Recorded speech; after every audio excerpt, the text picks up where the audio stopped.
Dobro jutro, balkonski dnevnici. Sunce danas ide na 0 ovna, što znači da imamo početak nove astrološke godine, sretna nam nova godina. I još jedna super vijest, to je da Merkur danas malo iza 8 sati navečer kreće direktno, on se okreće i sa 8 riba ide direktno, znači na 8 ili 22 riba ako imate nešto planeta. U ovih zadnjih 3 tjedna dobili ste jako bitne poruke kojima ste se trebali baviti. Danas imamo 5 planeta u ovnu i sutra i 2 planete u ribama.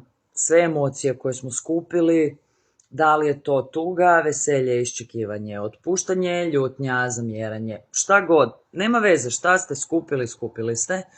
One su kao jedno klupko energije koju možemo upotrijebiti za bilo šta. Tako da ne mora svaka povreda i uvreda služiti tome da se osvetimo, ona može služiti tome, sad je vrijeme da ja za sebe napravim nešto bolje, veće, treba mi, pa zato sam se ljutila jer mi nije bilo dosta. Dobro, sad je red na meni.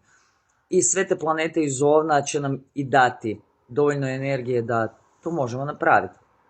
Jer u konačnici čemu služe naše emocije nego da ih upotrijebimo za nešto. Odnosno za sebe. Koji pravi on. Da, sretna nova godina i budite si dobri.